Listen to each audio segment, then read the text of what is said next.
Reportero editor, 28 años de experiencia. Beat periodístico, violencia, énfasis en pandillas salvadoreñas. Sus reportes han aparecido en la BBC, Inside Crime, Russian TV, Washington Post, Telemundo. Durante años, reportero de la laureada Sala Negra de el periódico digital El Faro, nativo del País Vasco, España, salvadoreño, de corazón.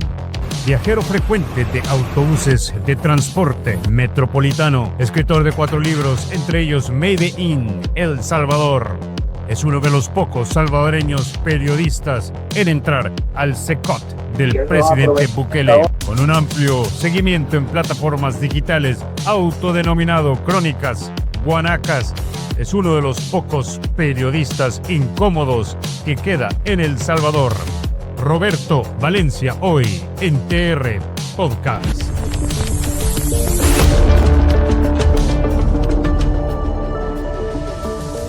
Bueno, ¿qué tal? Bienvenidos a este TR Podcast y sin mayor preámbulo vamos a darle la bienvenida a mi querido Roberto Valencia. Clase de intro el que te acabo de hacer, mi querido Roberto. Sorprendido, don Carlos, tiempito. Quiero empezar primero con algo y vamos a mostrar unos 30 o 35 segundos de un reporte que hizo la televisora nacional de El Salvador, Canal de El Salvador. Los edificios más emblemáticos del centro histórico de San Salvador, la Catedral Metropolitana, la Iglesia del Rosario, el Palacio Nacional, la Biblioteca Nacional y el teatro son algunos de ellos. Muchos aprovechan estos espacios para compartir con la familia o amigos. Venimos de la Puerta del Diablo, venimos del Parque Balboa y hoy seguimos caminando aquí para dormir felizmente descansados de pasear todo el día. Bien aprovechado, hay que aprovechar las vacaciones, hay que salir con la familia a disfrutar y caminar y disfrutar de lo nuestro, orgullosamente nuestro. Bueno, y así es como El Salvador se está viendo desde afuera, Roberto. La pregunta es, tú que has caminado las calles de San Salvador, ¿es esto así? A ver, si me pides elegir entre un sí o un no, la respuesta es sí. El cambio que ha tenido la ciudad, y no solo la ciudad, no es tan diferente cuando se camina en otras ciudades que yo he estado recorriendo recientemente, como Santana, que Saltepeque, San Marcos. O sea, el colapso, en el buen sentido de la palabra, que ha habido en las cifras de homicidios, se han notado también en tener espacios públicos más paseables, en tener espacios públicos más dignos, sobre todo aquellos que han sido elegidos, seleccionados, pues obviamente con toda intención, para lucir más bonitos y en sintonía con lo que veíamos en el video. El centro histórico es uno de ellos, el mirador de Planes de Renderos, el mirador de la Puerta del Diablo. Está también muy bonita la zona de los volcanes, de Santana, Cerro Verde, y de ahí se parten. Hay rutas que salen todos los días guiadas por la policía, que existían de antes, pero ahora son realmente masivas. Yo también tengo afición al senderismo. Y de ahí de Cerro Verde, que se ha mejorado el espacio, han puesto de estos lugares tan emblemáticos ahora con letritas de colores para que todos se vayan con una foto sonrientes y bonita, una especie de balcones y tal, hacia el volcán de Santana, hacia el volcán de Izalco, y en realidad casi todos los espacios que de alguna manera ya tenían cierto potencial turístico se han repotenciado, valga la redundancia. Y sí, si me pides elegir entre un sí o un no, el país está, al menos desde los más de 24 años que llevo yo aquí, yo nací en Europa, pero llegué al país en septiembre del 2001, y el país está más paseable que nunca, más visitable que nunca, y si lo querés encerrar en un solo adjetivo, más bonito que nunca. Ahora, fundamentalmente, y esto puede sonar a pregunta obvia, pero fundamentalmente, ¿qué es lo que ha cambiado, Roberto? Bueno, voy a hacer un matiz a lo que acabo de decir. Lo que acabo de decir lo sostengo, pero también se da una circunstancia, es decir, los lugares seleccionados son los lugares que se han embellecido, que se han hecho fuertes inversiones, que se han soterrado cableados, se han despejado de ventas y son lugares mucho más bonitos, mucho más transitables, mucho más vendibles, mucho más promocionables. Pero todavía existe el San Salvador de siempre. Y yo me atrevo a decir, aquí no sé si voy a hacer muchos amigos, que afortunadamente soy de las personas que llevo muchos años yendo al centro histórico y yo todavía no he satisfecho ese dilema que tengo conmigo mismo de saber si este nuevo centro de San Salvador me gusta más que el viejo centro de San Salvador, que todavía existe. O sea, y se dan ciertas paradojas, como el que se publicita, es el nuevo San Salvador, el bonito, para entendernos, pues y a mí me ha pasado en concreto que subí a mi canal de YouTube hace no más de 2 meses un video sobre cómo es comprar en el centro. Yo sigo yendo a hacer la compra de verduras y frutas a los alrededores del mercado central y subí un video grabado por mí, así muy rudimentariamente con el teléfono mientras caminaba, de esa parte, que es una parte todavía no intervenida. Estamos hablando de la parte de la zona que va desde la calle Gerardo Barrios por el costado poniente del mercado central. Toda esa zona está igual que hace 5 años, igual que hace 10 años. Estéticamente me refiero, obviamente, el flagelo de las pandillas sí que se ha neutralizado, si no completamente, casi. Y me pasó que había gente comentando en mi video diciendo qué mentirosos sos.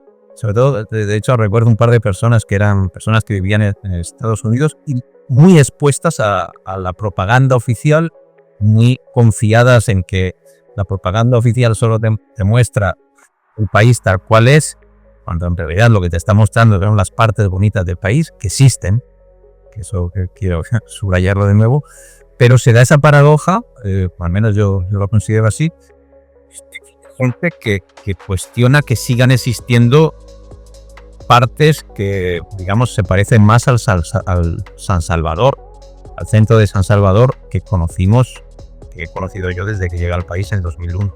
Eso es así. Es decir, entonces que a tu juicio hay un manejo propagandístico de cómo el país está luciendo, y que si bien es cierto que El Salvador ha sido embellecido y es cierto que El Salvador es más seguro y es más ordenado quizás y limpio en algunos lugares, estos siguen siendo oasis y no el desierto. A ver, no sé si la metáfora la suscribiría, sobre todo por este último punto, al completo.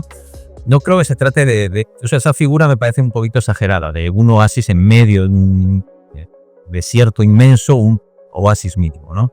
Creo que son cada vez más las zonas que son caminables, que son transitables. No es solo las 8 o 10 cuadras, como desde algunos sectores se quiere hacer ver, de alrededor de Catedral y poco más. Por ejemplo, hay una zona muy transitable, que de hecho yo me he atrevido a decir a gente con la que a veces invito a mis paseos y tal, que es para mí ahora la calle más paseable, la más bonita, que es la 6ª décima, que es la que va por el costado sur del Parque Cuscatlán, agarra el Gimnasio Nacional, que está toda esa zona muy bonita porque se renovó por completo por la remodelación del gimnasio, que dio cabida, si la audiencia lo recuerda, al concurso de Miss Universo de hace un par de años, si no me falla la memoria, también a los Juegos Centroamericanos y del Caribe. Toda esa zona se embelleció mucho, ya tenía sus pedazos bonitos como eran pues, los alrededores del Parque Cuscatlán, que esto es una intervención que se hizo antes de la actual administración. Y hay zonas, o sea, seguimos siendo San Salvador y El Salvador, un país en vías de desarrollo, ¿no? Con un índice de desarrollo humano todavía muy, digamos, en la segunda mitad de los países del mundo. Eso no se va a corregir de un día para otro, eso sigue estando ahí. Y sí, la propaganda gubernamental, a la que este gobierno en particular le mete muchos recursos, le mete mucho personal, le mete mucho dinero, y se esfuerzan mucho, y hay que reconocer que tienen algunas creaciones publicitarias dignas de aplauso en el sentido estético, y tiene una concepción que no es inventada aquí por el buquelismo, pero sí que hay una apuesta inequívoca por el mini documental, por la actuación. Hace poco lo vimos con el mercado de San Miguelito, lo vimos con cada estreno, cada inauguración importante que se tiene. Se reserva un día, esos eventos no se emiten en directo, ni muchísimo menos, se emiten, aunque se presenta, es un falso directo, se emiten mínimo 24 horas después de ha sido grabado. Hablamos de los puentes inaugurados en Morazán hace poco, en la zona norte de San Miguel y Morazán. Hablamos del CECOT, hablamos de lo que va a pasar, y si me atrevo, a pocas semanas o meses cuando se inaugure el Hospital Rosales. Es decir, tenemos un gobierno que hace un uso muy exhaustivo, un uso muy intenso de la propaganda, y eso tiene sus efectos. Uno es el que yo mencionaba hace unos minutos, que hay gente que llega a dudar que cualquier imagen que le muestres del centro, que siguen existiendo, por ejemplo, el propio mercado central por adentro no ha cambiado. Yo soy un usuario, un viejo viandante dentro del mercado central, y en esencia no ha cambiado, sigue estando igual, ha desaparecido o está muy controlado el fenómeno de las maras, que es un cambio muy importante, pero estéticamente, me refiero, no ha cambiado, y se da la circunstancia de que hay gente tan abducida por estas campañas de propaganda y de publicidad que llegan a dudar de la realidad. Y es más, ya dan hasta varias de estas personas incentivadas por youtuberos, incentivadas por el propio aparato de propaganda del buquelismo, llegan a cuestionar y a insultar y a difamar a las personas que nos atrevemos a poner el asterisco explicativo a las campañas de publicidad. Es decir, como casi todo en la realidad, hay luces, sombras y oscuridades. Es decir, no todo está completamente pacificado, ni embellecido, ni ordenado, ni completamente higienizado, sino que hay partes que de repente hay trabajo por hacer y hay partes que aún no se han tocado. Y partes que son la mayoría del país.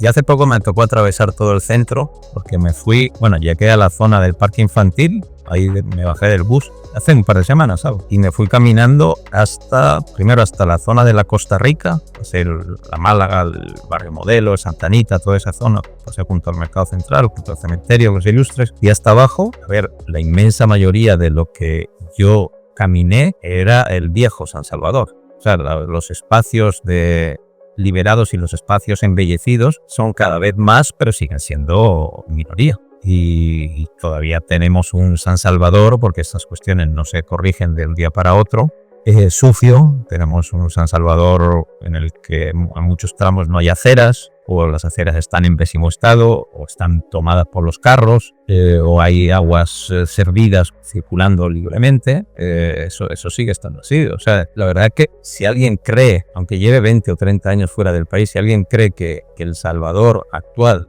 y en concreto el centro de San Salvador, es simplemente lo que muestran los videos que llevan el sello de Casa Presidencial, creo que tiene un problema de concepción de la realidad que se justifica por la admiración que ha levantado la figura del propio presidente.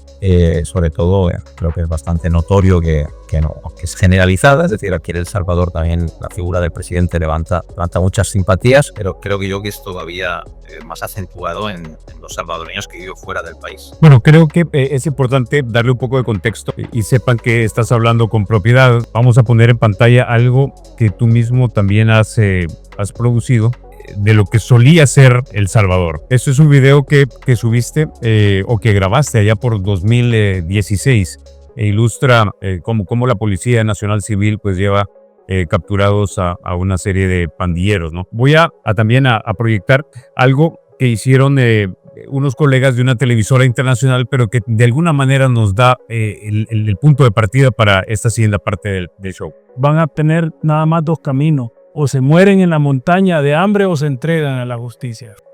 En una extensión de 1.104 kilómetros cuadrados, el Ejército de El Salvador y la Policía Nacional realizan una cacería de los pandilleros de la Mara Salvatrucha en el departamento rural de Cabañas, fronterizo con Honduras.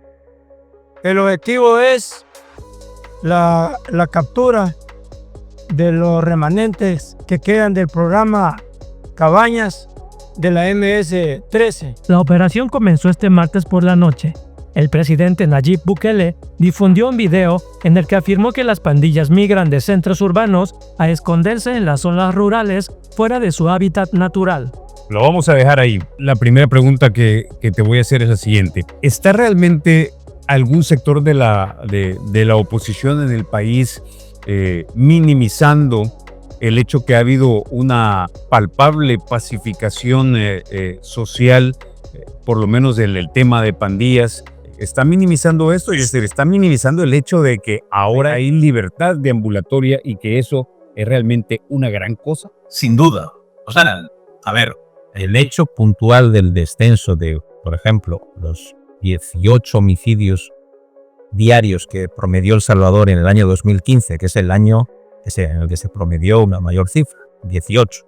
Lo de los 30 que se repite desde el buquelismo por un total ligereza es por un periodo muy concreto, pero si estamos analizando años, que es, me parece a mí el periodo idóneo para hablar de estos temas, pues el pico que nos convirtió en el país más con la tasa de homicidios más alto del mundo fue en 2015, hablando del presente siglo XXI, del 2000 para acá, y se tuvieron 18 asesinatos diarios. Claro, los muertos y los fallecidos son un tema que no se puede esconder. Es decir, si tuviéramos en el país 6, 7, yo no te hablo ya de los 18, 6, 7, 8 homicidios diarios en un país en el que a día de hoy, eso no ocurría hace 30 años, pero a día de hoy, esa realidad, pues yo creo que ni el más recalcitrante antibuquelista la niega, el descenso. Le pone mil matices que al final enturbian el logro de tal manera que creo yo que se retratan como personas o instituciones u organismos o ONGs que casi adversan ese descenso y se le ponen mil matices a cuestiones que no hay que matizar tanto. Es decir, un descenso en la cifra de homicidios es una noticia positiva, no solo para el gobernante de turno, es una noticia positiva para el país y no solo positiva, es muy positiva. En este país, que repito, hace una década tenía la tasa de homicidios más alta del mundo entero, del planeta entero, pues ahora se tiene una tasa de homicidios que ronda entre 1 y 2 por cada 100.000 habitantes y venimos de 106 homicidios por cada 100.000 habitantes. Pero lo que sí que hay, y creo que esto es lo que responde a la pregunta que me planteabas, y eso es cualquier persona que pase unos minutos en redes sociales lo detecta, hay un interés explícito de enturbiar ese logro. Por ejemplo, hay cuentas que en X se dedican a presentar como violencia, jugando con esa ambigüedad, suicidios o aparentes suicidios se encapsulan como fallecidos, como homicidios que deberían estar engordando la lista del número de personas fallecidas en cada día. Y yo creo que esas estrategias son incluso equivocadas para la propia oposición, porque incluso rascando en un montón de elementos y en un montón de cuestiones, algunos legítimos y otros no tanto, pero incluso rascando la cifra de homicidios que presentan, contando personas que se han quitado la vida, contando personas que aparecen en una quebrada y que no se ha determinado que es un homicidio, o personas que fallecen en medio de una calle, no sé, un indigente calle, contando todos esos tipos de muertes, que muchos de ellos no son homicidios, pues las cifras siguen siendo incomparablemente bajas con las que tenía este país. A ver, agosto acaba de terminar, oficialmente se ha cerrado, según la PNC, con cuatro homicidios, el mes de agosto recién pasado.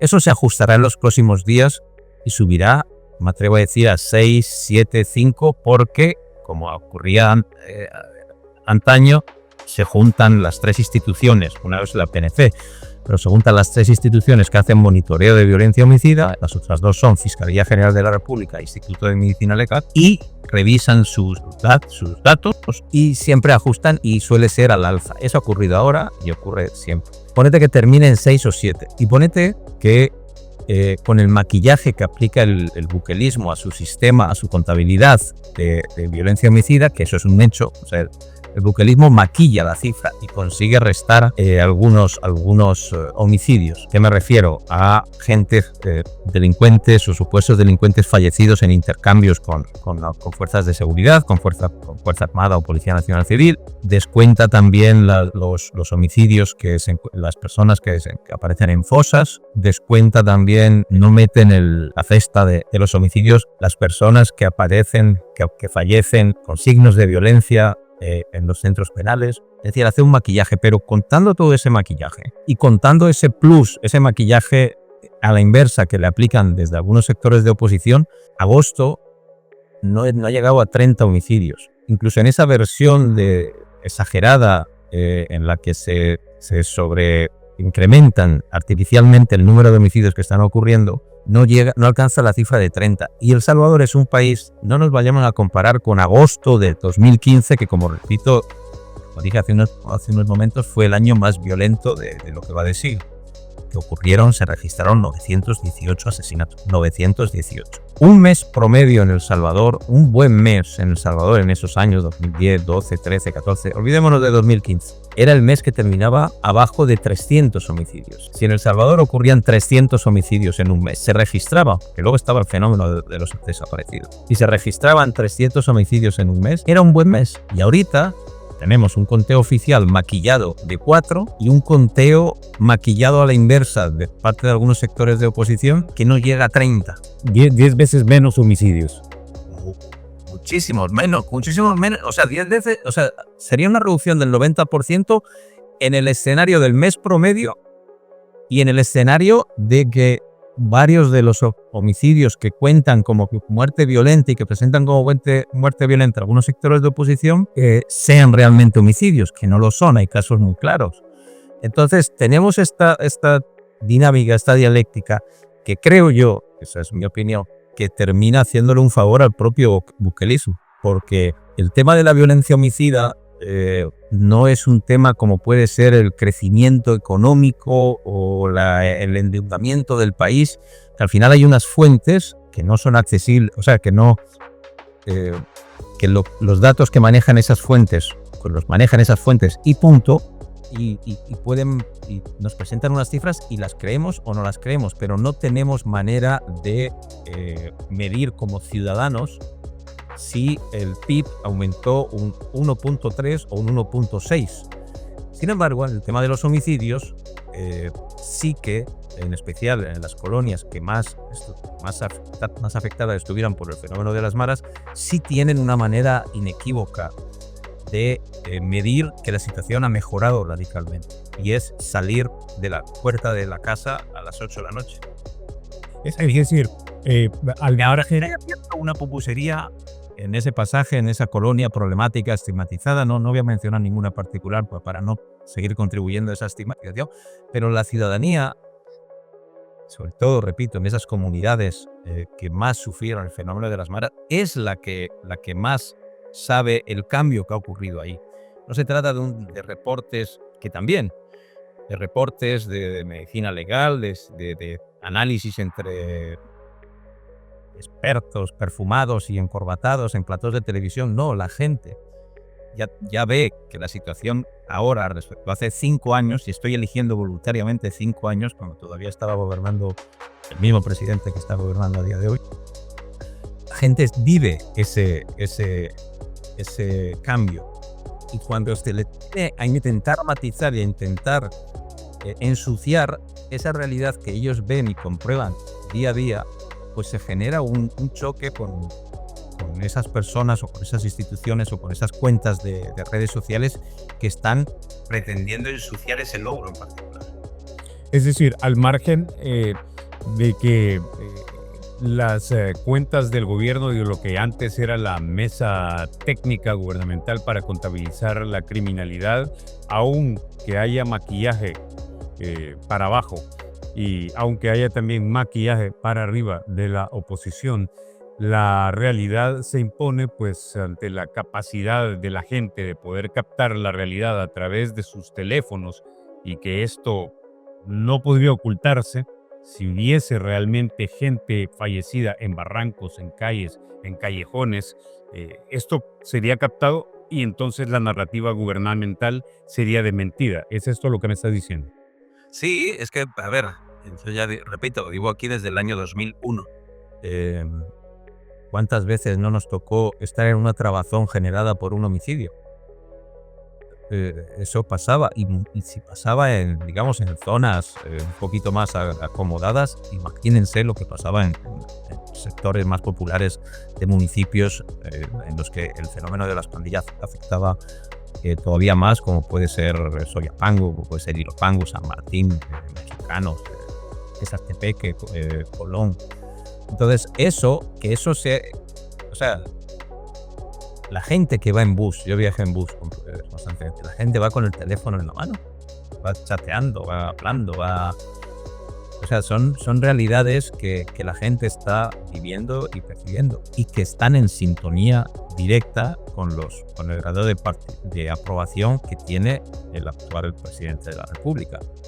Que para buscar esos índices que suenan casi surrealistas después de 6 años de ejercicio de poder, que en teoría lo que nos enseñaron a todos, independientemente de lo que hayamos estudiado, pero lo que nos enseñaron era que el poder desgasta, esa frase manida, esa frase hecha, pues en El Salvador está ocurriendo lo contrario. Tenemos un presidente que lleva más de 6 años ejerciendo el poder, y esta semana se volvió a salir una encuesta de una casa encuestadora que tiene sus peros, pero que viene sistemáticamente monitoreando estos indicadores, el de seguridad y no solo el de seguridad.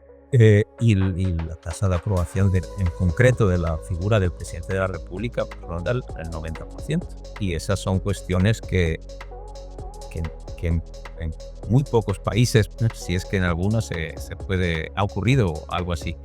Y creo yo que está en sintonía directa, es una cuestión de causa y efecto con la mejora que la gente siente en las comunidades. A ver, todo siempre existe, en la conversación ya van apareciendo los elementos, ¿no? El gobierno tiene un aparato de propaganda y de publicidad, tiene también una red de youtubers que amplifican los logros, no sé, ahí yo no me atrevo ahora mismo a estimar si es por monetizar y por decir lo que la inmensa de la mayoría de las personas que van a ver sus videos quieren escuchar. No sé si es porque a lo mejor tienen algún tipo de incentivo económico o de otro tipo de parte del gobierno. No sé si es por simple convicción personal con este proyecto político. Pero, o sea, hay una red de amplificación brutal que va en esa dirección y que sigue remarcando. Pero esa red, y en eso sí que hay creo una lectura equivocada de parte de la inmensa mayoría de los sectores de oposición, esa red que existe y que ojalá adelgazara, porque en mi opinión este país tiene necesidades mucho más urgentes que estar gastando millones de dólares todos los años en propaganda y publicidad y en personas que se dedican a generar videos, a tomar fotografías. Esa es mi opinión personal. Pero yo creo que ese aparataje, ese aparato, ese músculo publicitario que tiene el gobierno, que tiene el buquerismo en general, no se podría sostener exclusivamente sobre la nada, sobre el humo. O sea, ese músculo vende logros concretos, los magnifica, los engrandece, deja de publicar, el ejemplo que comentábamos en el primer tramo de la entrevista, no aparecen imágenes del centro menos publicitable, menos bonito, y se enfoca en lo bonito, en lo turístico. Pero existen esos logros, o sea, el centro está bonito. Los estudiantes de todas las escuelas públicas de este país han tenido por primera vez en la historia tablets, los más pequeños, y computadoras, buenas computadoras. Hace poco estuve en una conversación con una de las personas que para un banco internacional estuvo en ese proceso y se compraron buenos equipos y se puso buen software. O sea, las personas que han recibido esa computadora eso lo consideran un logro y un algo que no habían recibido en los años anteriores. Entonces, el aparato, el músculo publicitario, el músculo propagandístico funciona también y tiene esos resultados en los índices de aprobación porque hay algunos logros que vender, algunos logros reales. Y me parece a mí una torpeza de parte de algunos sectores de oposición minimizar o burlarse o ver de menos esos logros. Creo yo que es una torpeza. Es decir, no hay ningún aparato de propaganda que podría ocultar una realidad violenta como se intentó en el pasado. No importa que sea tan eficaz y eficiente y buena como la de la administración del presidente Bukele. Sí, bueno, de hecho, A ver, yo soy de los que estoy plenamente convencido porque están las pruebas y yo sé que con esto tampoco hago amigos, pero soy de los que está plenamente convencido que el régimen de excepción que empezó, recordemos, los últimos días del domingo, el último domingo de marzo de 2022, el régimen de excepción es la consecuencia de la ruptura de las negociaciones que este gobierno también mantenía con pandillas. Que es algo que el gobierno niega, reniega y que hay, y eso lo vivo yo en carne propia, un linchamiento contra cualquier persona que se atreva a matizar esa realidad inequívoca que es que el gobierno también negoció con las pandillas, con los líderes de las pandillas encarcelados en los principales, sobre todo en Zacatecoluca, aunque también Izalco Fase 3, que es otro centro de máxima seguridad, aunque no están tanto en el radar, ahí había liderazgos bastante prominentes de las pandillas, ¿no? Entonces, la evolución de la aprobación, a ver, Bukele ha tenido unos altos índices de aprobación desde que asumió el poder. Pero si uno ve que las propias encuestas de Sid Gallup venía para abajo ligeramente, tenía una tendencia poco a poco, pero para abajo hasta 2022 y ahí se dispara y vuelve otra vez para arriba. Eso es consecuencia directa, repito, en mi interpretación y en lo que yo veo en las calles, en los buses, en las comunidades, del logro que se ha hecho en la práctica desmantelación de las estructuras pandilleriles, en concreto de las 3 pandillas más numerosas, que era en primer lugar la MS-13 y luego las 2 facciones de la 18 sureños y 18 revolucionarios. Esos grupos criminales están prácticamente deshechos a día de hoy. Existen todavía pandilleros, de hecho la cifra de pandilleros no detenidos, de los que ya estaban fichados, sigue estando arriba de 8.000 todavía. No hay más que estar pendiente de la cuenta del Ministerio de Seguridad, del propio ministro o de la Policía Nacional Civil, para ver que un día sí y otro también anuncian la detención de un pandillero, sobre todo en el interior del país, o alguno que se ha tatuado sobre los que eran tatuajes de letras y números de la 18 y la MS-13, se han puesto tatuajes encima para camuflar o para intentar ocultar. Eso lo vemos, o sea, rara es la semana que no hay 2 o 3 anuncios de ese tipo. Marero sigue existiendo, lo que prácticamente a día de hoy y después de más de 3 años de implementación del régimen de excepción y de que, por ejemplo, a día de hoy solo hay, entre comillas, porque una vida perdida es una vida perdida, pero hay 6 homicidios que desde la inteligencia policial se vinculan directamente a las pandillas, a la MS-13 y a las 2 facciones de la 18. Ahora, en el reporte que vimos era de hace 2 años aproximadamente de la televisora internacional, hablan de un operativo en el que se presume que la limpieza en áreas urbanas ha sido eficaz y que por lo tanto los pandilleros han decidido huir hacia áreas rurales. Los que queda de pandillas hoy día, ¿están en áreas rurales o simplemente los que aún no se encuentran prisioneros han sido extremadamente exitosos para vivir una vida en clandestinidad? Sí, o sea, yo estuve cuando se montó el cerco en Cabañas, pude ingresar en las semanas que estuvo ese cerco. A ver, yo también tuve la suerte yo trabajo para medios internacionales y por un reportaje que publiqué para la BBC, me concedió una entrevista el ministro Gustavo Villatoro y pude hablar de estos temas con él. Esos 8.000 y fichas pandilleros fichados, es decir, no es una estimación, son pandilleros con nombre y apellidos que alguna vez fueron detenidos y que están en los archivos de la policía y que todavía no han sido detenidos. Esos se estima que están en 2 áreas principalmente. Una es fuera del país, en especial los que todavía tienen algún tipo de interés o de intención de revivir o resucitar, porque sería una resurrección del fenómeno. Las cricas y la estructura de programas, en el caso de la MS y de una ranfla nacional, etcétera, etcétera, están fuera del país. Buena parte de ellos, ya digo, son estimaciones, son las valoraciones del propio ministro de Seguridad. Y luego hay también un porcentaje significativo que están en el interior del país. Pero no todos. O sea, ahí está pues la habilidad de camuflarse, de tener ciertos contactos, de tener ciertos parientes que te puedan recibir.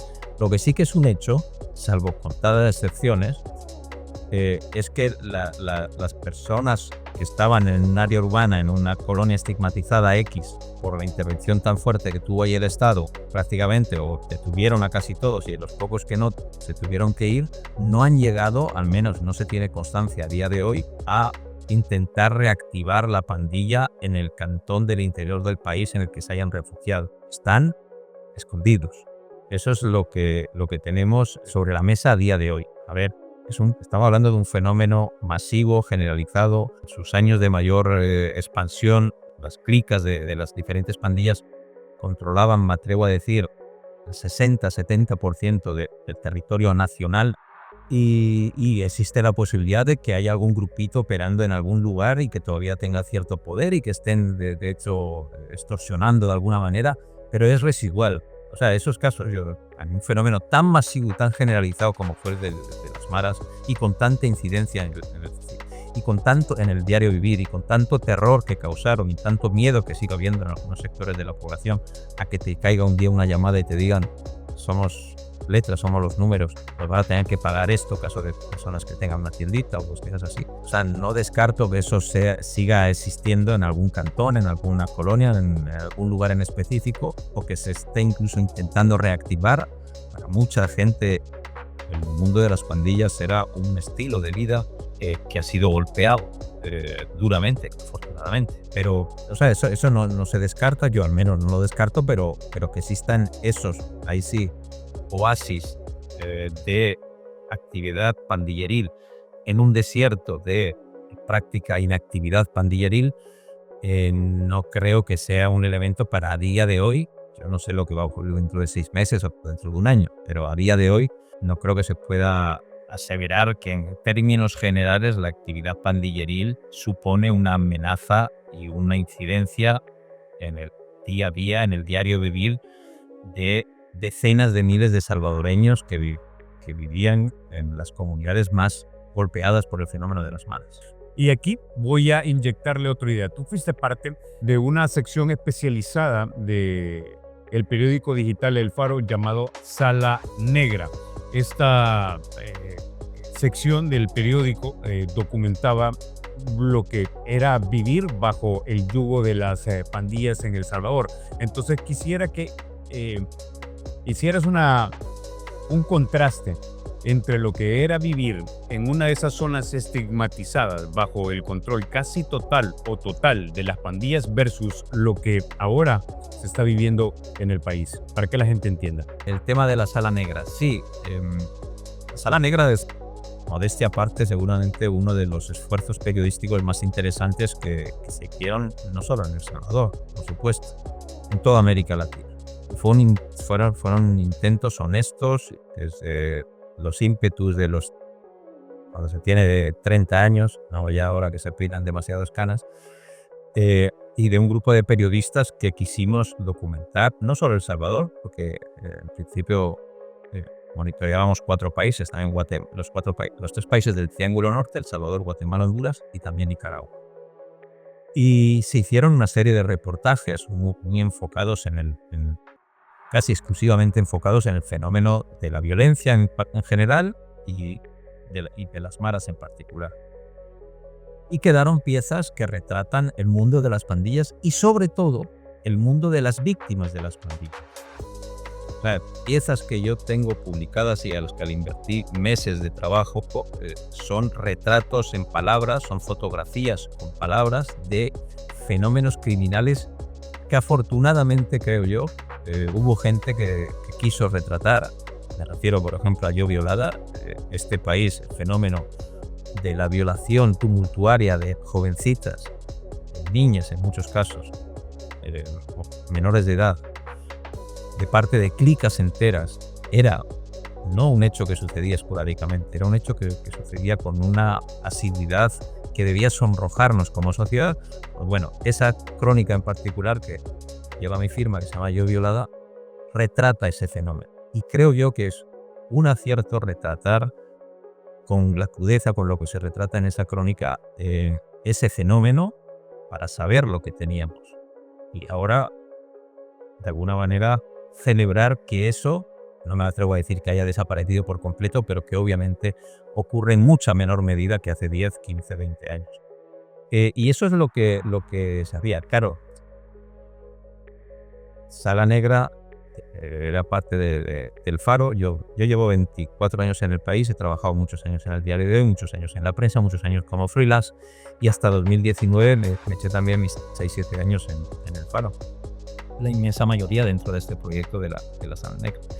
Uno de los éxitos éxitos entre comillas, uno de los éxitos del buquelismo y de ese aparato brutal de propaganda y de tergiversación de hechos ha sido neutralizar el Faro como medio de comunicación prácticamente, que sigue teniendo una voz importante fronteras afuera, pero internamente su voz se ha diluido prácticamente en la nada. Ahora, voy a tocar ese tema en unos minutos, Roberto, pero antes de eso, quisiera que a partir de tu experiencia reportando para Sala Negra, contaras una anécdota más, lo contrastaras a cómo es la realidad ahora, para que la gente que nos mira tenga una idea de lo que era vivir bajo el dominio de las dos pandillas y lo que es vivir ahora sin el yugo de esas dos pandillas. Mira, pues lo voy a llevar no al plano profesional, al plano, a mi rol como periodista, que podría poner 1000 ejemplos, pero voy a ir más allá. Lo voy a poner a mi plan, yo como ciudadano.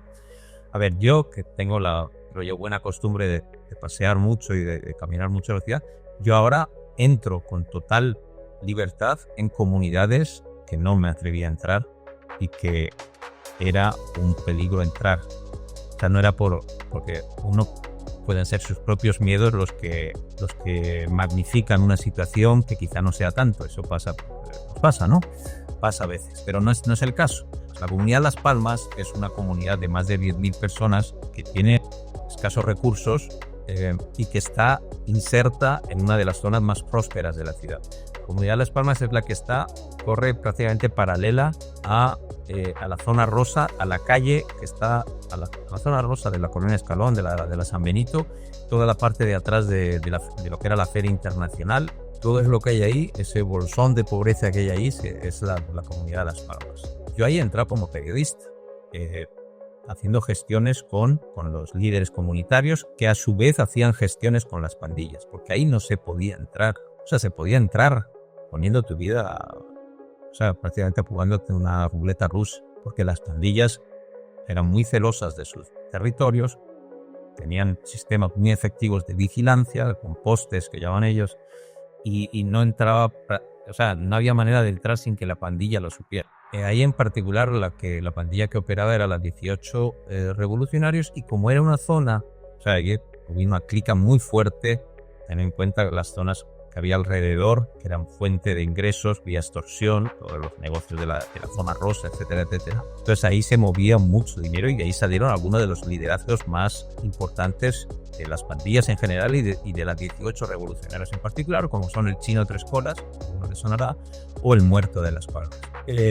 Esa comunidad yo ahora entro como pues, cada día que salgo de paseo y voy y me da por caminar por ahí, por esa zona, entro y me la atravieso. O sea, porque esta comunidad es tan grande, repito, 10.000 personas, que tiene esa salida al lado, a la calle Las Palmas, se llama, que es una paralela a la zona rosa, donde hay un árbol en medio de la calle que hace las veces de mini rotonda.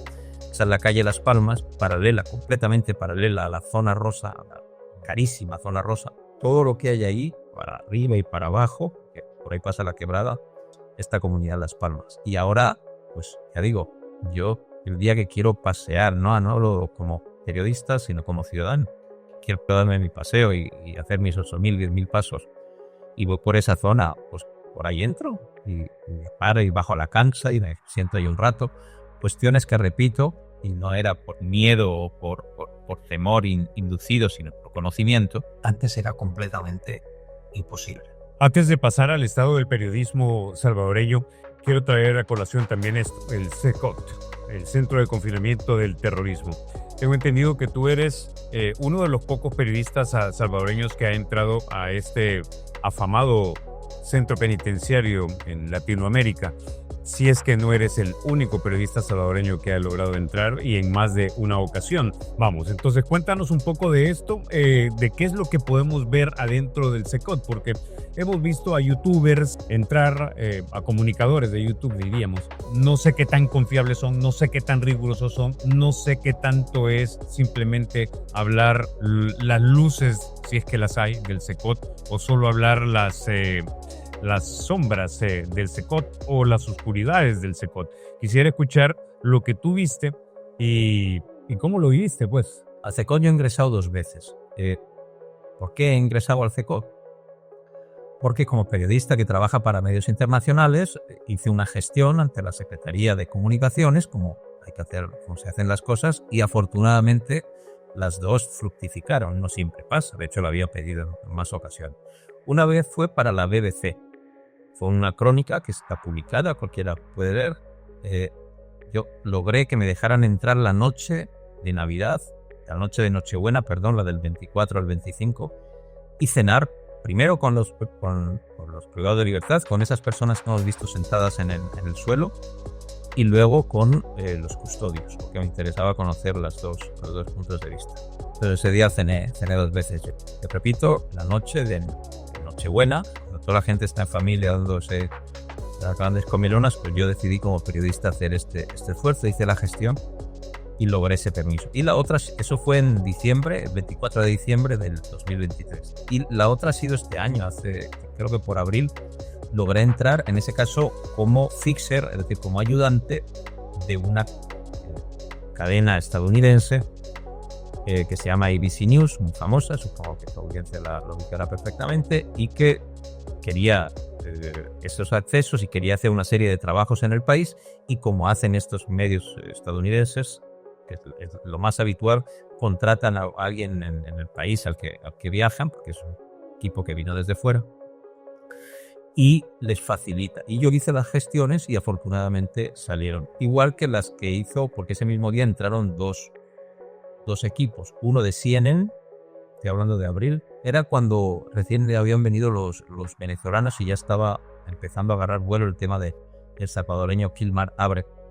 Entonces, por la mañana dejaron entrar a un equipo de CNN cuyo periodista, ahora se me escapa el nombre, es otro periodista que ha hecho 2 ingresos porque había hecho otro previo, y por la tarde logramos entrar. Ahí yo no llevaba mi cámara, de hecho pedí poderla llevar, pero me denegaron dijeron que en este caso yo era fixer y entré como fixer, pero pude ver ABC News.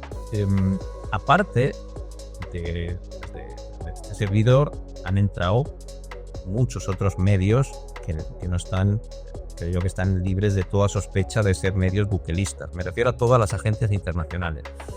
Reuters, ABC, perdón, AFP, AP, F, todos esos medios han logrado ingresar.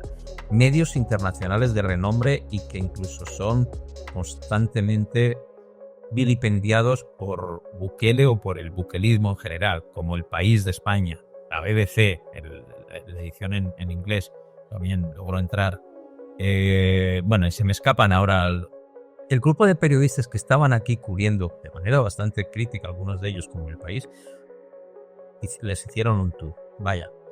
Y luego está el grupo que comentabas de los youtubers.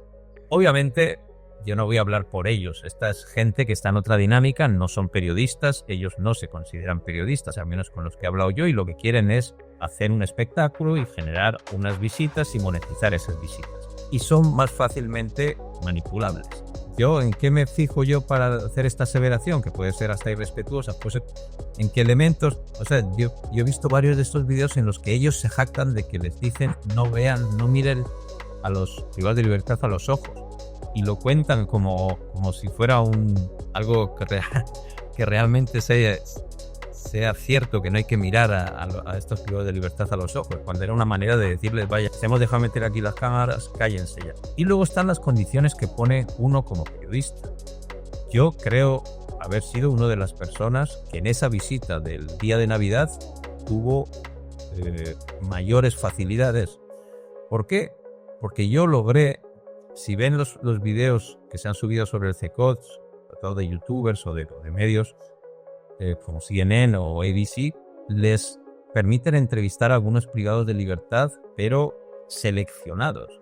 Yo estaba delante cuando a ABC News les pusieron un privado de libertad en Parlamento. Fueron dos, pero dos seleccionados, dos que ya me sonaba a mí su cara de haberlos visto en otras entrevistas con youtubers. Yo logré, porque yo así lo pedí y en mi gestión pedí esas condiciones y no sé dar yo esa explicación, pero me las aceptaron y no creo que fuera por hacerme un favor a mí, porque al final lo que salió es lo que salió, es una crónica que cualquiera puede leer. Pero yo logré, o sea, yo pude entrevistar a 6 personas, que eran 6 de los que estaban sentados en ese vídeo que hemos visto de uno de ellos haciendo una especie de oración antes de la cena.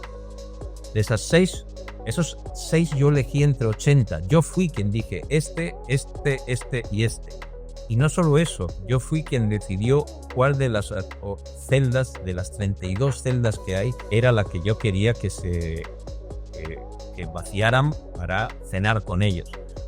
Creo que ahí un poquito también es pues hacerse un poco respetar y tener cierto ánimo para imponerse. A ver, lo certifico con otra anécdota. Yo cuando entré ahora en abril como fixer, a pesar, repito, vean esos videos de los youtubers, sobre todo de los generadores de contenido, que se jactan de nos han dicho que no hablemos, que no los miremos a los ojos. Bueno, yo lo que hacía era precisamente lo contrario. Me separaba un poquito del grupo y me acercaba a una celda y les preguntaba cosas. Y ahí es donde, por ejemplo, inferí, porque ellos me lo dijeron, que ya había un hacinamiento dentro del CECO. A pesar de que hay módulos vacíos, hay un hacinamiento. Yo publiqué las cifras, ahora las cito de memoria, seguramente me resbale algún número, pero esas celdas construidas para 80 ya tenían a 105, 110 personas en abril. Y eso fue por acercarme y a los que estaban más cerca de la verja, preguntarles abiertamente. Ya digo, ahí es cada quien un poquito lo que se hace respetar como periodista. No soy el único periodista salvadoreño que ha ingresado, que conozca yo. Ha ingresado también Lisette Lemus, que estuvo muchos años en el diario de hoy. Tengo entendido que renunció hace unos meses. Creo que tú lo ubicas también, la fotoperiodista, la china, ¿no? Y Salvador Meléndez, el Ronco, también ha ingresado. El fotoperiodista que trabaja para, creo que es AP o AFP, no sé cuál de las dos, creo que es AFP, para la agencia internacional, y varios más. Juan Carlos, un fotoperiodista, acaba de ganar un premio internacional. Hace 12 días le concedieron un premio internacional, la TAM Poinatán, creo que se llama, muy importante. Fue un reconocimiento por el trabajo que hizo dentro del CECOT, por las fotos que tomó dentro del CECOT, y acaba de tener ese reconocimiento, veía yo. Creo que hay un interés manifiesto por demeritar y por hacer ver de menos a las personas que hemos logrado esos accesos. No sé, habría que preguntar a ellos por qué tratan de minimizar ese logro periodístico que es haber ingresado a un lugar como el CECOT, que informativamente trasciende fronteras, va mucho más allá de lo que es El Salvador, y no sé por qué se está intentando demilitar. Bueno, sí puedo saber por qué, pero bueno, creo que va un poco. Lo que yo veo es que creen que simplemente están sirviendo como peones dentro de un ajedrez propagandístico. Ahora, entiendo que el hecho de que tú hayas, no sé si decir rechazado, o que hayas insistido en que no hubiese una preselección de las personas con las que tú podías hablar, es para tener, digamos, una visión un poco más clara y menos mediada tal vez por la narrativa gubernamental. Ahora, sí, dentro de los testimonios que encontraste, ¿hubo algo que discrepó de la narrativa oficial de cómo son tratados en el interior? Sí, a ver, pero hay que tener en cuenta, bueno, primero, en los testimonios se derrumbaron varias narrativas tanto del gobierno como narrativas de la oposición, que hasta que ha pasado esto de los venezolanos estaban diciendo abiertamente en programas de televisión, solo hay que rastrear, que el CECOT era un hotel. tenido que pasar esta llegada de los venezolanos y su libertad y cortar las torturas que ahí se están ocurriendo y el trato que se les da ahí, un trato privilegiado. Los venezolanos estaban no estaban en hacinamiento, estaban en celdas de 80 grupos de 10, 12, 15. O sea, el trato de los venezolanos que está ahora haciendo correr ríos de tinta. Se viene un informe de una organización internacional de derechos humanos para los próximos meses, que me contactaron y me dijeron se ha sabido por esa labor. Y esa narrativa de que prácticamente era un hotel era una narrativa construida y apalancada esa narrativa estaba el hecho de afirmar que todos los que estaban en el CECOT eran pandilleros y que no había nadie detenido en el régimen de excepción, es decir, sin condena. Y eso era falso. Yo hablé con 6 al azar y 3 tenían condena y 3 no tenían condena. Habían sido detenidos durante el régimen de excepción. Para eso sirve ingresar. Y algo mucho más contundente. Si te pregunto, Carlos, ¿cuál es la narrativa oficial de cuánta gente cabe en el CECOT? ¿Qué me respondes? Tengo entendido son como 40.000 o 60.000, ¿no? Vaya, la narrativa es de 40.000. Es el discurso en lo que se repite una y mil veces. Y eso es falso. Es una narrativa falsa.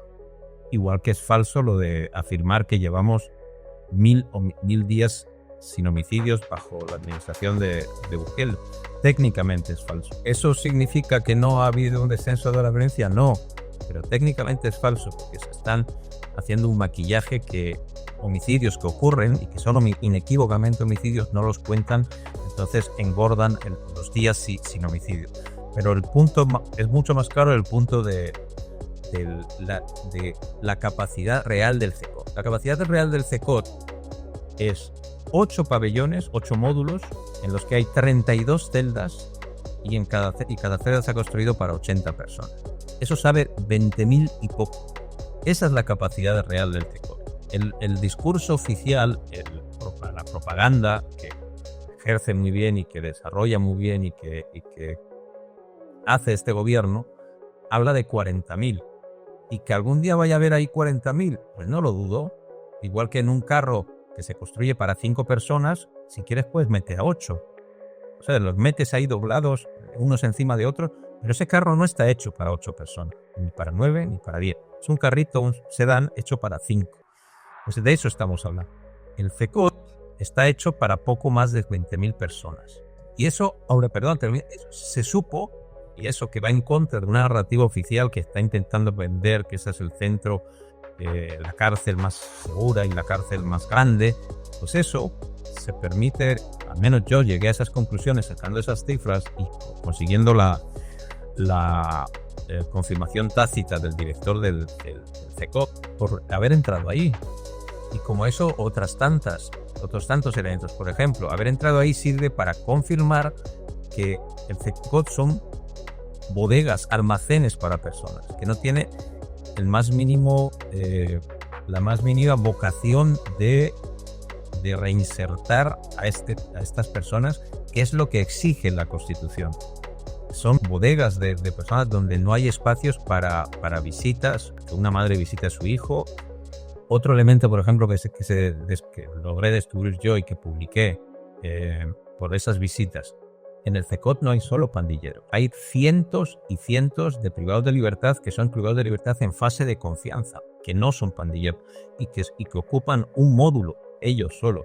O sea, todos esos pandilleros, recuerden las imágenes de cuando vinieron los venezolanos, los bajaban del avión y los pelonearon.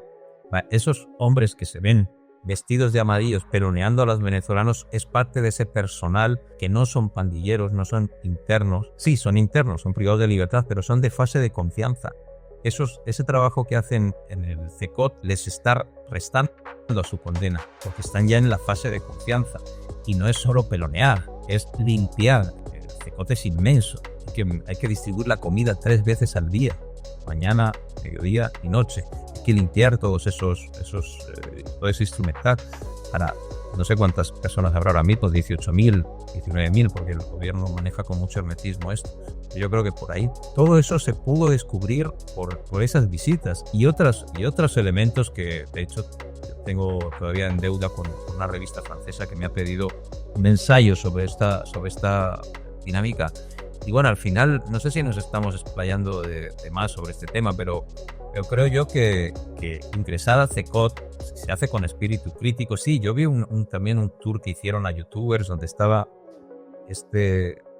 creo que era Silva, no recuerdo el nombre, ese que tiene su canal, yo lo recuerdo, en un tour para youtuberos nacionales, no para Luisito Comunica, no para todas estas figurones, en un tour para youtuberos nacionales, y yo, por desgracia, vi ese producto y era un lamebotismo y no sé, me parece un producto comunicativo indigno. Que eso existe, claro que existe. Lo que me parece injusto es que nos metan a todos en el mismo saco. Roberto, lo que muchos se preguntarán es, entonces, ¿el CECOT es un centro estricto, severo, rayando en tortura o es un motel? A ver, ¿cómo va a ser un hotel? A ver, si nos atenemos porque esto hay subjetividades y hay gente que lo que quisieran es que estuvieran, no sé, con una bola amarrada, una bola de hierro, como vemos en las caricaturas de hace 30 años, con un traje de rayas y picando piedra. Hay gente que quisiera eso y fuera de eso le parece un hotel. O sea, hay un elemento de subjetividad, pero no es el caso. O sea, si nos atenemos a elementos para medir qué tan respetuosas de los derechos humanos son los cárceles de todo el mundo, hay un elemento que son las reglas Mandela. Llevan ese nombre por Nelson Mandela, que pasó muchísimos años encarcelado por el régimen racista de Sudáfrica, ¿no? Según las reglas Mandela, tener a privados de libertad sin acceso a sus abogados es tortura. Según las reglas Mandela, tener a los privados de libertad con luces encendidas 24/7 es tortura. Y la gente piensa, la tortura es que agarren entre 8 custodios y le saquen y le partan quiebren las piernas. Pues eso también es tortura. Pero yo te digo con total rotundidad cuando me has preguntado, ¿hay tortura? Sí hay tortura. Tener, como se tiene en el CECOT, con lamparones de luces que son de una potencia, para eso sirve el tortura, O sea, ese es uno de los espacios más iluminados, indiscutiblemente la cárcel más iluminada que yo he visitado en El Salvador, y he visitado como 12, 14. Que eso esté encendido 24/7, eso es una tortura. O sea, pero no es de que lo dice Roberto Valencia, lo dicen las reglas Mandela. Entonces, quien quiere señalar al CECOT como centro de tortura, hay elementos más que suficientes. Que estén 80 personas si se respeta la cifra para la que se construyó. Como te dije, yo pude hablar con algunos internos del módulo 4 o 3, en la de 2023 y la de este año 2025. Decirme que ya estaban 105 y que estén 105 personas con 2 agujeros para cagar, eso es tortura según reglas de Mandela.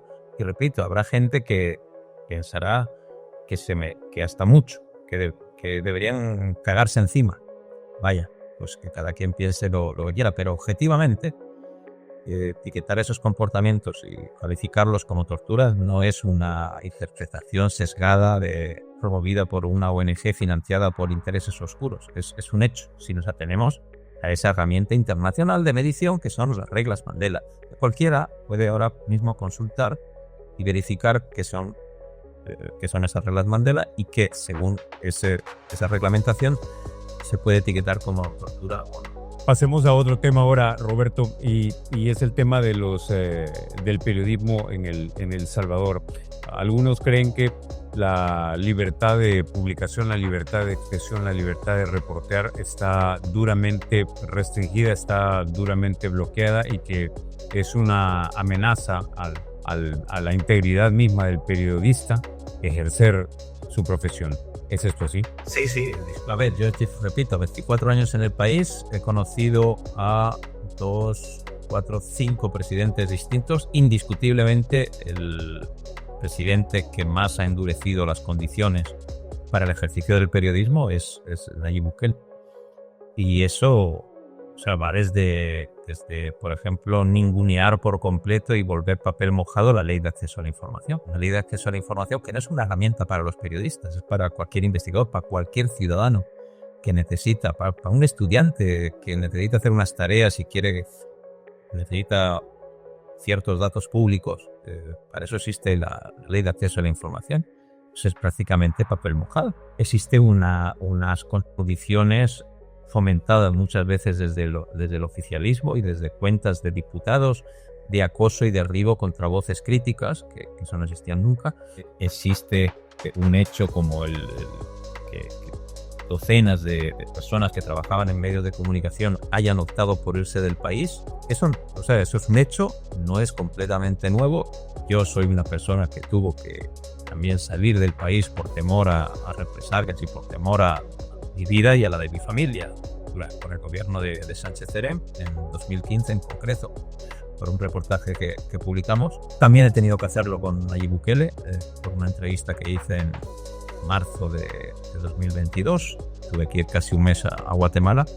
Entonces, vamos, yo no tengo la más mínima duda. Para el ejercicio del periodismo, la administración Bukele es la más hostil, indiscutiblemente. No hay funcionario que nos...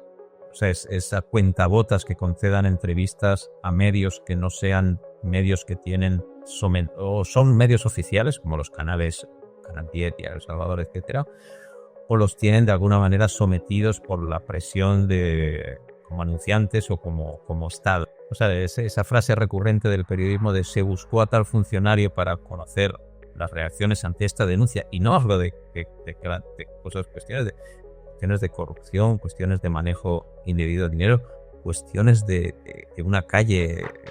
O sea, si ahora hay una calle en mal estado en Hilo Vasco y un medio que no está alineado al milímetro con el discurso oficial intenta hacer un reportaje sobre esa calle en mal estado en Hilo Vasco, que las lluvias han dañado, por ejemplo, e intenta ir a la alcaldía o a la Dirección de Obras Municipales, el DOM, a pedir explicaciones que no son explicaciones para el gusto de ese periodista, son las explicaciones que están exigiendo los vecinos afectados por esa calle en mal estado. Es rarísimo que, bien sea la alcaldía, si está en manos del Partido Nuevas Ideas, como la mayoría de las alcaldías y municipios de este país, o bien sea la Dirección de Obras Municipales, atiendan a ese medio. O sea, toda esta suma de circunstancias hacen que, bueno, yo creo que no es indiscutible. No creo que ni el bukelista más acérrimo se atreva a plantear la idea de que el periodismo se desarrolla con normalidad en El Salvador. Ahora, una cosa es el acceso a la información, que obviamente... Que lo celebre, eso sí, que celebre, que habrá mucha gente que celebre que no se pueda ejercer el periodismo con normalidad. Perdón. Ahora, una idea es que no tengas acceso a la información, y esa es una lucha que creo se da en todos los países, en unos países con mayor grado, en otros países con menor grado. En El Salvador, los periodistas se acostumbraron brevemente a que gracias a la ley de información pública se podía acceder a datos que antes los funcionarios podían negar. Esta administración, como tú bien lo dices, ha hecho de esa ley un instrumento que casi no funciona o no funciona. Pero otra idea es decir que como periodista, al ejercer tu labor periodística, incluso si no tienes acceso a la información pública, eso atente contra tu integridad física o incluso contra tu libertad, porque se te pueda acusar de algún cargo y se te detenga. Robert. Sí, o sea, ahí tenemos que... A ver, a día de hoy, si no han variado las cifras, tenemos un reporte de la Asociación de Periodistas de El Salvador que preside, si no han cambiado las cosas, un compañero del diario El Faro, que se llama, del periódico digital El Faro. El compañero se llama Sergio Arauz, él es el presidente de la APES. Y las últimas cifras que leí yo es que 47 comunicadores han tenido que salir del país. A mí me parece una cifra escandalosa. Y yo en este tema tengo, como alguien que ha sufrido eso mismo, bien con Bukele y bien con Salvador Sánchez Cerén, pues tengo una especie de doble sentimiento. Por un lado, de respeto absoluto por la gente que con más o menos razón se siente que su vida está en peligro, o se siente amenazado, o se siente observado, o se siente que están viniendo policías a su casa a hacer unas rondas que están fuera de lugar, o que no se justifican porque haya una actividad delincuencial o algo por el estilo. O seguimientos, o que detectan que en su teléfono están usando programas de monitoreo, de espionaje, que solo son accesibles para gobiernos, como es el caso de Pegasus. O sea, para que alguien se sienta amenazado y decida irse del país, que no es una decisión fácil, para mí es algo que hay que respetar per se. Y eso no aplica solo para periodistas. Y no creo que sea motivo de escarnio, no creo que sea motivo de burla. Eso por un lado. Por otro, si me pides mi opinión personal, yo estoy convencido de que la inmensa mayoría de los 47 colegas, que a muchos de ellos pues, los conozco personalmente, yo estoy convencido de que pueden regresar sin ningún tipo de problema. O sea, no van a la inmensa mayoría. Y ahora voy a decir por qué es importante lo de la inmensa mayoría. Estoy convencido de que no los van a detener. Es decir, que son decisiones personales y respetables, subrayo, y que se han tomado porque se tenía cierto temor, y creo yo que ha habido ha habido dos elementos que han empujado estas decisiones. Por un lado, el cierre masivo de medios de comunicación, digamos alternativos o que no estaban alineados con el gobierno, producto de una decisión que se tomó en Washington de desfinanciar muchos de estos medios, casi todos. Ha habido un cierre generalizado, que mucha gente se ha visto sin trabajo. Y luego el hecho de algunas detenciones particulares sobre las que yo mismo tengo cierto recelo. Ayer mismo tuiteaba que después de leer que al pastor y a un abogado que acompañaron la protesta, que todos vimos que no fue una protesta violenta en el sentido de que golpearon policías, de que hirieron policías, que se celebró en mayo en las afueras de la residencia en la que vive el presidente de la República, y que se les lleva ya 5 meses encarcelados y se les ha prorrogado 3 meses antes del juicio, periodo que, en mi opinión, por el tipo de delito que estamos hablando, se debería, en el peor de los casos, procesar estando en libertad, con medidas sustitutivas. Después de ver esta serie de casos, y en particular, y esto no es una interpretación mía, o sea, han salido ya suficientes reportajes de propios afectados, como personas que han puesto nombre y apellidos a un número de estos 47 colegas que decidieron irse del país, sobre todo por las 2 detenciones puntuales de Ruth Eleonora López, de Cristosal y del abogado Anaya. Hubo gente que decidió irse. Yo creo que esos fueron los 2 detonantes. El número de 47, repito, creo yo que la inmensa mayoría, porque conozco varios de estos nombres y varias de las personas que sé yo que están fuera, yo hasta creí que habían dejado el periodismo. No recuerdo en los últimos 2 o 3 años una publicación suya, mucho menos una publicación que amerite ser considerada un riesgo o una amenaza para el discurso dominante que quiere imponer el bucanismo, ¿no? Pero bueno, ya digo, respeto máximo, y yo tengo la convicción de que, aunque la inmensa mayoría podría regresar sin ningún tipo de represalia, es decir, no iban a ser detenidos si entraban por tierra en las Chinamas, yo sí creo que sí hay algunos casos en los que tengo la impresión, no la certeza, de que si regresan al país podrían ser detenidos y convertirse en los primeros periodistas detenidos, porque a día de hoy no hay ningún periodista detenido por el ejercicio del periodismo.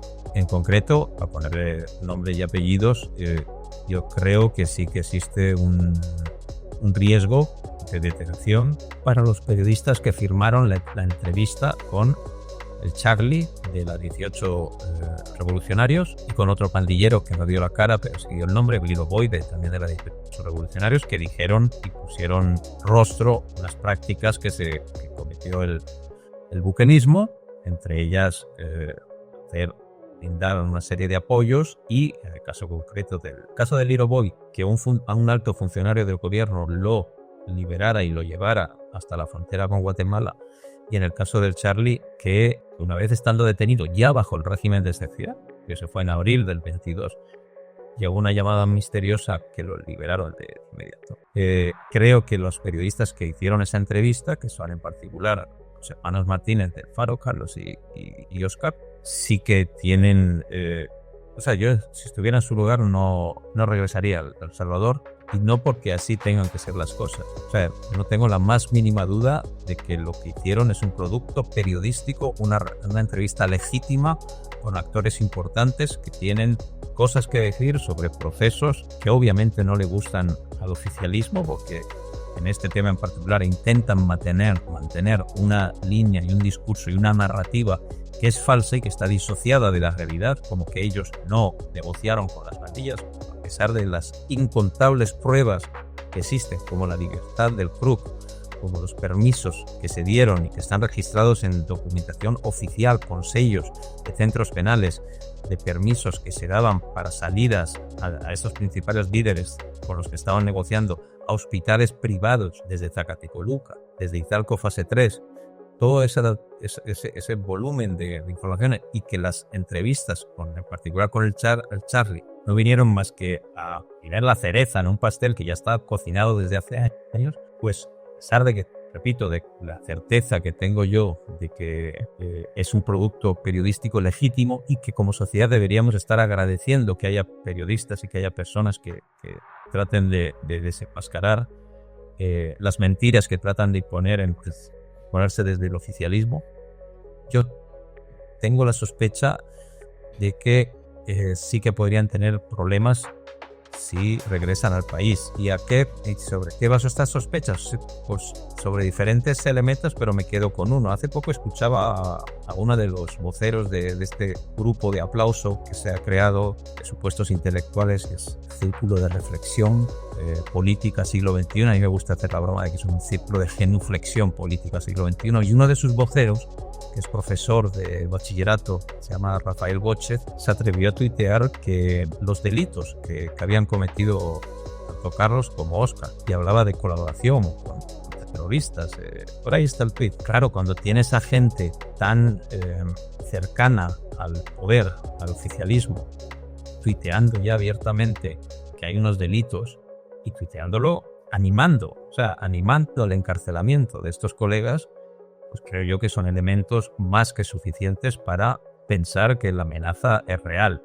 A eso sí tenemos que sumar las propias denuncias que han hecho de que tuvieron los periodistas que iban a abordar un avión para venir y que tuvieron una llamada del cuerpo diplomático, del embajador, no revelaron de qué país, que les dijo que les estaban esperando. Entonces no es victimismo, esa es mi interpretación, ¿no? Como alguien que ha estado ahí, que formé parte de la redacción del Faro muchos años, ya desde hace 6 años no tengo nada que ver con el Faro, pero mi interpretación es inequívoca. O sea, sí que hay elementos para pensar que una pequeña parte de esos 47, si no son más o no son menos, yo no he visto que se haya actualizado ni que se haya anunciado el regreso de algunos de esos 47 que habían salido del país, que no me extrañaría que haya pasado nada. Sí que existe una amenaza real que viene a sumarse a los elementos que ya enuncié de por qué la administración Bukele es la administración inequívocamente más hostil contra el periodismo, contra el ejercicio del periodismo, fiscalizador, porque sí, uno enciende Canal 10 o intenta hacer el esfuerzo de leer el diario El Salvador, y ahí ves todos los días a funcionarios dando la cara y entrevistas y cuestiones, pero eso no es, creo yo que es propaganda.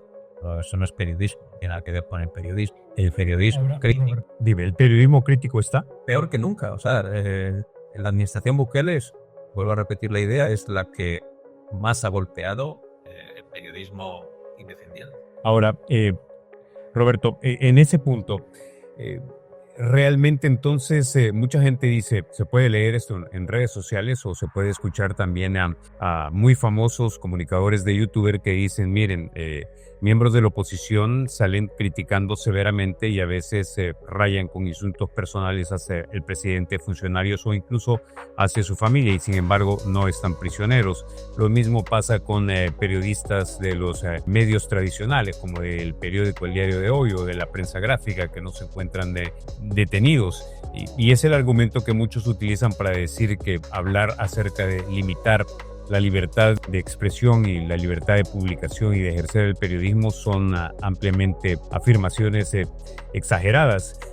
¿Será que también el discurso oficial ya permeó en la población y ha completamente eliminado la credibilidad de los colegas periodistas en El Salvador? Es decir, ahora toda la gente o la mayoría de las personas o un importante sector de la población en El Salvador piensan que todo el que hace periodismo tiene una agenda y que la agenda no es encontrar la verdad, entendiendo por la verdad aquellos hechos demostrables con pruebas más allá de la duda razonable. Vaya, yo creo que como gremios hemos cometido muchísimos errores, unos más que otros, y hemos contribuido muy activamente a que ahora existe esa percepción, que es así. O sea, el periodismo no ha estado peor evaluado que nunca. Está peor evaluado que nunca, perdón. Y no son opiniones, no hay ni percepciones. Hay una universidad que anualmente medía, y creo que lo seguirá haciendo, hacía un reporte especificando medio por medio cuáles eran los más confiables, los que la gente respetaba más, y esos desde prácticamente que desde 2019 han venido en caída libre, algunos más que otros, y eso, bueno, hay una serie de factores que son exógenos, que eran los que ya hemos venido hablando ahora, es decir, hay un gobierno muy hostil, sumidos en esa idea, hay un gobierno muy hostil hacia la prensa, y hay otros propios. Hay mucho activismo, hay muchos medios. Es una época un poco complicada.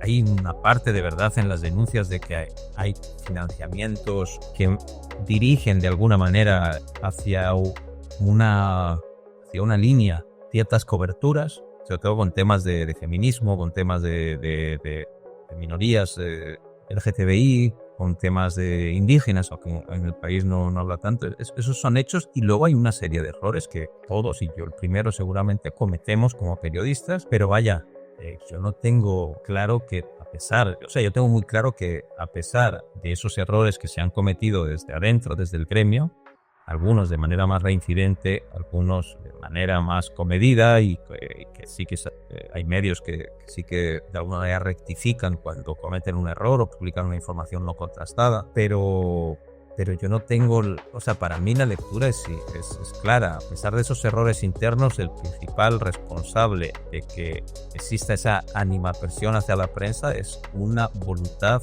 explícita de generar odio hacia ciertas personas, hacia ciertas voces críticas. Y no es algo exclusivo del periodismo. Y eso va a tener una incidencia, está teniendo una incidencia. Hablo ya en un plano personal. Me atrevo a que la gente que haya llegado hasta esta parte de la entrevista vea los comentarios que haya generado. Espero que sean unos cuantos.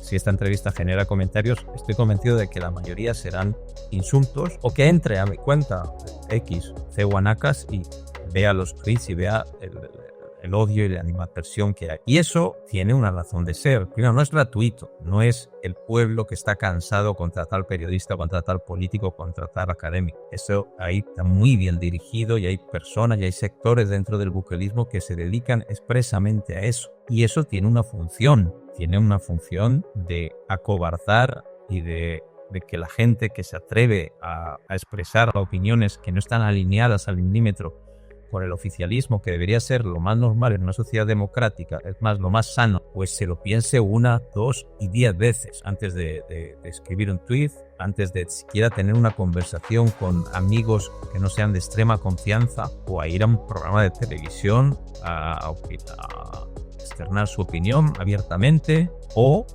y este es creo yo que es la guinda del pastel, yo creo que hay personas que salimos del periodismo, pero es la misma dinámica. Hay personas que seguramente les gustaría correr en las próximas elecciones por una diputación, gente decente, gente que tenga propuestas y que esté y que en teoría debería venir a equilibrar un poquito y a romper con esta situación de partido único que tenemos, de monopolio absoluto, de concentración extrema de los tres poderes, que eso desdibuja las bases de la democracia. Estoy convencido de que hay personas que se animarían a participar en otras condiciones, pero que no lo van a hacer porque simplemente abrir la boca y decir que quieres competir por uns, El Salvador mejor. Y no hablo de la gente que viene ya de siglas que en mi opinión deberían estar desaparecidas, como son EBFMLN y Arena o sus satélites. Gente honesta, proba, joven, que capaz, y yo tengo un par de nombres en mi cabeza, pero obviamente no lo voy a decir sin su autoridad, pero que seguramente pudieran ser un aire fresco a esta situación que vivimos de polarización extrema, pero que no se van a atrever a dar ese paso por el miedo que generan, por estas campañas de acoso, por estos ataques constantes que recibe cualquier persona que se atreva a escribir un tuit que no esté alineado por completo con el discurso oficial. Y eso no está pasando por casualidad. Y no está, claro que se suma gente anónima. Porque cuando dices algo así, yo soy un troll con Luis, sí, claro que hay personas concretas que por la razón que sea apoyan inequívocamente, algunos con su rostro, pero la inmensa mayoría de esas cuentas son cuentas anónimas. Yo tengo la convicción plena de que a varios de esos centros de generación de odio y de acallar voces críticas son financiados con dineros públicos. Tengo la convicción absoluta, aparte de haber habido, por mi experiencia personal, pero aparte hay reportes y hay informes que avalan esa hipótesis. Recapitulando entonces, Roberto, sí, en El Salvador, como en cualquier otra realidad, en el caso del periodismo hay luces, sombras y oscuridades. Sí hay colegas periodistas que han desempeñado su labor sin agendas o prejuicios, sino que de repente llegan a post-juicios una vez han investigado. Y si han investigado intelectualmente de manera honesta y no con apriorismos, es decir, voy a investigar pero voy a ir torciendo lo que voy encontrando para llegar al fin determinado. Es decir, cuando sea periodismo quizás no es adecuada aquella máxima de Stephen Covey, empezar con un fin en mente, sino que aquí es empezar y voy a ver qué encuentro, porque lo que encuentre puede ser que sea algo que confirme lo que yo ya creía, como puede ser que no lo confirme, o incluso me sorprenda, e incluso no me guste lo que encontré. Y eso para mí es el periodismo más honesto que puedes hacer. Sí, el matiz es que sí que se puede tener un objetivo previo. Lo que hay que tener es la cintura para que si la realidad, si las fuentes, si el reporteo, si los documentos que vas hallando contradicen esa tu tesis inicial, tengas la honestidad de cambiar, de darle al timón, ¿no? Y tirarlo en la dirección que te lleve al reporteo. Eso es la definición de imparcialidad que da uno de los referentes para mí, un periodista español que ha fallecido llamado Miguel Ángel Bastenier, investigar sin apriorismos, con detalle. Y lamentablemente uno de esos errores que son propios del gremio y que han contribuido inequívocamente a la época oscura que atraviesa el periodismo en general y a la mala fama. Creo yo que muchas veces se peca de tener escrito el titular y el sumario antes de hacer la primera llamada, antes de revisar el primer documento. Y eso no es sano. A ver, no lo es sano cuando se hace desde el oficialismo para apuntalar narrativas propias, y creo que ahí estaremos casi todos de acuerdo. Tampoco lo es cuando se hace desde un antibuquerismo exacerbado y se pretenden apuntalar narrativas propias, o cuando se ponen en cuarentena todas las cifras oficiales, como hay que ponerlas, pero se da carta blanca a cifras oficiales o cifras no oficiales, sino de ONGs o de grupos antibuquelistas, que a saber cómo se han llegado a esos números. Y muchas veces son cifras que basta con rascar un poquito para ver que no son ciertas. Un ejemplo muy breve. Hace poco se manejó que por el cierre de la unidad de la clínica comunal del seguro de Nejapa, eso iba a afectar a 60.000 personas. Se manejó desde Simetrías y se dijo esa cifra. Esa cifra llegó a ser la madera de uno de los diarios nacionales. Nejapa tiene 25.000 habitantes. Es decir, se reprodujo críticamente y algunos dirán maliciosamente. O sea, ponete que, no sé, no.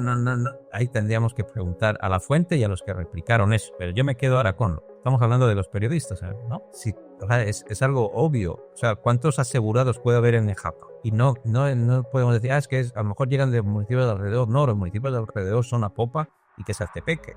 Ya tienen sus propias unidades y sus comunales y sus propias unidades más importantes y más abastecidas del seguro social. Entonces es un dato de esos que desde algunos sectores se compran porque lo dice la fuente con la que tenemos simpatía, porque sabemos que es antibuquelista. Y entonces cuando se peca, tanto como se hacen los sectores y los medios buquelistas y los youtuberos, que yo no sé, el otro día yo bromeaba con una afirmación de que si un día Bukele dice que mañana va a nevar en San Miguel, va a haber un montón de personajes de este tipo que dirán que se compren unos esquís para chaparrastique, solo porque se lo han escuchado a Bukele, a pesar de que va en contra de toda lógica que vaya a nevar en San Miguel, ¿no? Entonces tenemos esas cuestiones, que esas son propios y yo, fuentes que intentan venderte gato por liebre, pues ha habido, habrá y seguirá habiendo siempre.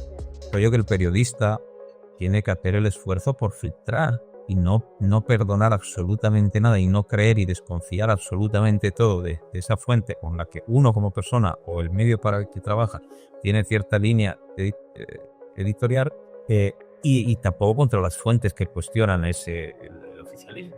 Bueno, Roberto, finalmente quiero estudiar algo de Pajaya. Y es un pequeño propo que me encontré por ahí en TikTok.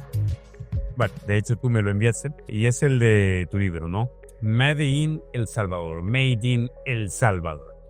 Háblanos un poco de cómo te está viviendo y de qué trata el libro también. Vaya, muy breve. Pues ese es el último. Ahora estoy en otro, pero todavía tardará unas semanas en ver la luz.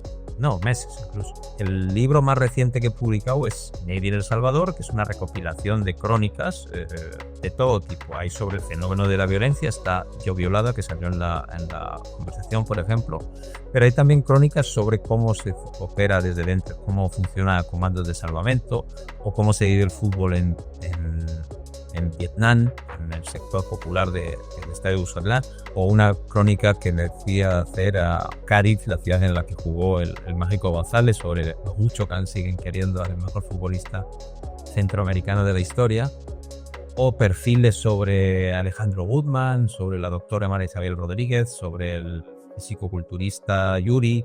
Bueno, es un libro de crónicas que creo yo que al menos es el intento, agarra los elementos suficientes de eso que llamamos o que podríamos llamar la salvadoreñidad, y por eso le puse este nombre. Son todas crónicas obviamente ambientadas en El Salvador, o que hablan de cuestiones del Salvador. Por ejemplo, la de Cádiz, pues está ambientada en Cádiz, en la ciudad española, pero obviamente sobre Mágico.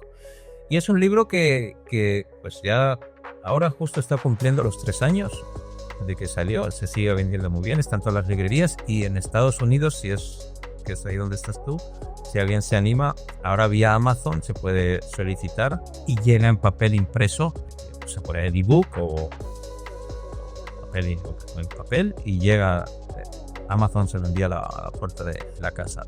Y aquí en El Salvador, si alguien está viendo desde El Salvador o tiene un familiar, pues ahí ya directamente, incluso más barato, pues yo los envío. Simplemente ubíquenme en redes sociales, en X, lo envío con dedicatoria, con firma, y creo yo que es un libro, y perdón, yo soy el padre de la criatura, pero es un libro que ha tenido buenas críticas. Pueden buscarlas en una web una web literaria que se llama goodreads.com. Es algo así como el IMDb de lo que el IMDb es para el cine, Goodreads es para la literatura, y hay este libro y todos los libros y está muy bien evaluados. Ahí están las reseñas, que eran lectores anónimos, y están la puntuación, y bueno, ahí se pueden hacer una idea. Yo creo que es Escoge una crónica y danos una breve de reseña. No, la peculiaridad de este libro es que son 16 crónicas y perfiles, todas completamente independientes unas de otras. Yo le tengo un especial cariño por lo que supuso en mi carrera a esta crónica, que reproduce la crudeza del fenómeno de las maras y el dolor que pasaron docenas y docenas de niñas que fueron violadas tumultuariamente por clicas y que algunas sobrevivieron y otras, la barbarie del acto de la violación terminaba con la muerte o el descuartizamiento. Todo eso creo yo que es una parte negra, oscura de nuestro país, pero creo yo que tenemos que saber, una frase en un lugar común, ¿no? Saber de dónde venimos para saber hacia dónde queremos ir y tener bien claro lo que no queremos que se repita. Y esa, si me pides elegir una, es la crónica un poquito a la que le tengo más cariño. Te doy un dato basado en esa crónica. Se está elaborando, ya está muy avanzado el guión y si todo va bien terminará en unos años, porque los tiempos del cine son otros, convertido en una película. La tendremos que ver entonces. Con esto finalizamos entonces, mi querido Roberto Valencia, muchísimas gracias por haber compartido tus ideas sobre cómo está el país, cómo es el CECOT, cuál es el estado del periodismo nacional y por supuesto hablarnos de tus proyectos personales. Muchísimas gracias, Roberto. Gracias, Carlos. Pues a ver cuando coincidimos algún día. Cuídate. Muchísimas gracias a ustedes, amigos. Esta entrevista la encontrará en YouTube, encontrará fragmentos en TikTok, en Facebook y también en Instagram. No me resta más que agradecerle que haya estado usted este día, esta tarde o esta noche o esta madrugada con este show TR Podcast. Éxitos.